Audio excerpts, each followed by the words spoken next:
राधे राधे दोस्तों, स्वागत है आप सभी का मेरे न्यू वीडियो में। वृंदावन, वृंदा जिसका मतलब है तुलसी अर्थात तुलसी का वन।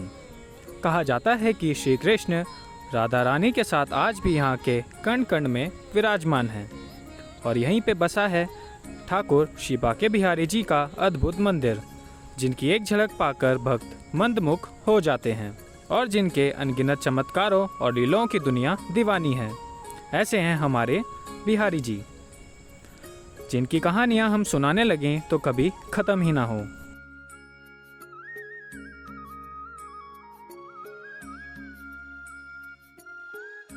नमस्कार दोस्तों, स्वागत है आप सभी का मेरे इस वीडियो में, जहां मैं आप सभी को दर्शन करवाने ले जा रहा हूं ठाकुर श्री बांके बिहारी जी के, जो कि वृंदावन में स्थित है।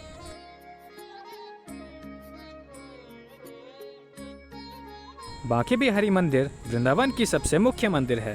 वृंदावन में आप कहीं पे भी हो, ई रिक्शा से आराम से यहाँ तक पहुँच सकते हैं। मंदिर के 500 मीटर दूर से ही आपको बहुत प्यारी प्यारी दुकानें देखने को मिल जाती हैं, जहाँ पर आप भगवान के लिए पूजा की सामग्री, प्रसाद या अपने खुद के लिए शॉपिंग कर सकते हैं। इन गलियों में आपको हमेशा भीड़ दिखेगी, मगर शनिवार और रविवार तो यहाँ आपको काफ़ी ज़्यादा भीड़ देखने को मिल सकती है।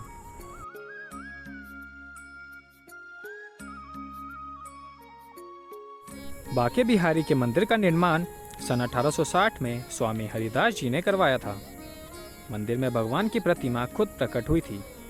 कथा के अनुसार स्वामी हरिदास जी श्री कृष्ण के बहुत बड़े भक्त थे। उन्होंने अपने जीवन के सारे सुख का त्याग कर दिया था और वो सुबह शाम श्री कृष्ण के गीतों में लीन रहते थे।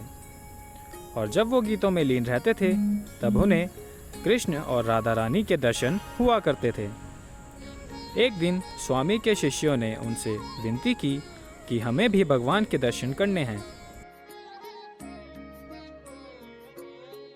तो स्वामी हरिदास जी ने भजन में लीन होकर भगवान श्री कृष्ण से कहा कि मेरे शिष्य भी आपके दर्शन करना चाहते हैं। तब श्री कृष्ण ने कहा, अगर वो चाहें तो मैं और राधा इस रूप में यहाँ हमेशा के लिए रुक सकते हैं। तभी स्वामी हरिदास जी ने कहा कि भगवान, मैं तो संत हूँ, आपको तो कैसे भी रख लूँगा, लेकिन राधा रानी के लिए रोज़ नए आभूषण और वस्त्र कहाँ से लाऊंगा। तो श्री कृष्ण हंसे और वहाँ से चले गए। जब स्वामी हरिदास जी ध्यान से बाहर आए तो उन्होंने देखा कि वहाँ राधा कृष्ण का मिला हुआ भव्य स्वरूप वहाँ पर प्रकट हो चुका है, जिसके बाद स्वामी हरिदास जी ने इस स्वरूप को बांके बिहारी जी का नाम दिया, जो राधा रानी और कृष्ण का मिला जुला रूप है। और यहाँ प्रतिमा बांके बिहारी मंदिर में विराजमान है।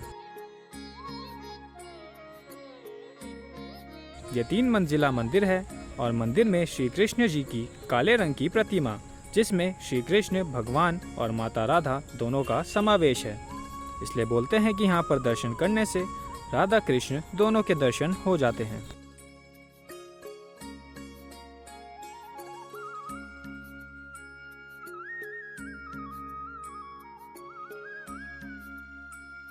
क्या आप सभी को पता है कि क्यों बार बार मंदिर के पुजारी जी बांके बिहारी जी की मूर्ति के पास पर्दा करते रहते हैं? मान्यताओं के हिसाब से बिहारी जी का स्वभाव बहुत ही नटखट है और वो प्रेम भाव के भूखे हैं। जो भक्त उन्हें सच्चे मन से याद करते हैं तो बिहारी जी उनके हो जाते हैं और उनके साथ चल देते हैं। ऐसे बहुत सारे चमत्कार हुए हैं, जिसमें एक चमत्कार ये है कि एक बार एक राजकुमारी श्री बांके बिहारी जी के दर्शन करने आई थी और बिहारी जी को इतने प्यार से देखने लगी कि वो घर जाने को राजी नहीं, लेकिन राजकुमारी के परिवार वाले उसे जबरदस्ती ले गए। जब राजकुमारी चली गई तो पुजारी जी ने देखा कि मंदिर से बिहारी जी की मूर्ति गायब है और वहीं दूसरी तरफ रास्ते में राजकुमारी जी को एक प्यारा सा बच्चा रास्ते में मिला, जिसने राजकुमारी जी का हाथ थाम रखा था और साथ चलने लगा। जब राजकुमारी जी ने उससे पूछा तब तक चारों जगह हल्ला हो गया था कि मंदिर से मूर्ति गायब है। तभी राजकुमारी जी सब छोड़ छाड़ के मंदिर की ओर भागी तो वहां पहुंच के देखा कि उसी बच्चे की प्रतिमा मंदिर में बैठी हुई है और वो समझ गई कि वो प्यारा नटखट बच्चा और कोई नहीं, श्री बांके बिहारी जी ही थे। तो दोस्तों, इस मंदिर में इतने चमत्कार हुए हैं कि ये पर्दा डालने की प्रथा शुरू हो गई है, ताकि अब कोई और भक्त इतने प्यार से बिहारी जी को ना देख सके।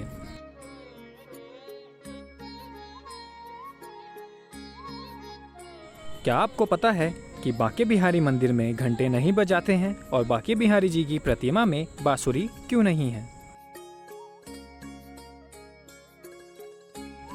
भक्त बताते हैं कि ये मंदिर पहला ऐसा मंदिर है जहाँ पे इस भावना से कहीं बांके बिहारी जी की नींद न खुल जाए, इसलिए सुबह घंटे नहीं बजाए जाते।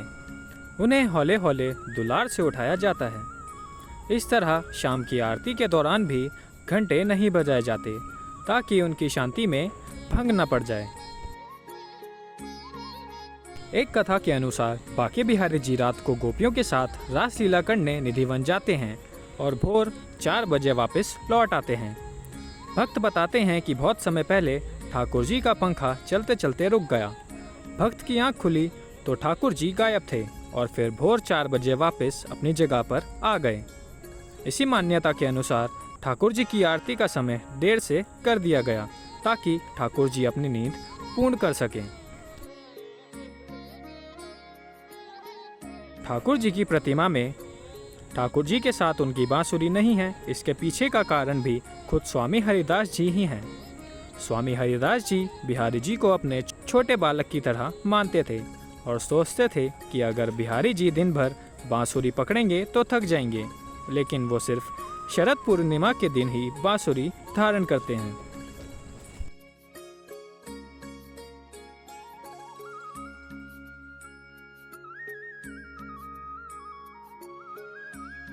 अगर आपको वीडियो पसंद आई हो तो वीडियो को लाइक ज़रूर करें और अब तक आपने मेरा चैनल सब्सक्राइब नहीं किया है तो प्लीज़ सब्सक्राइब कर लीजिए।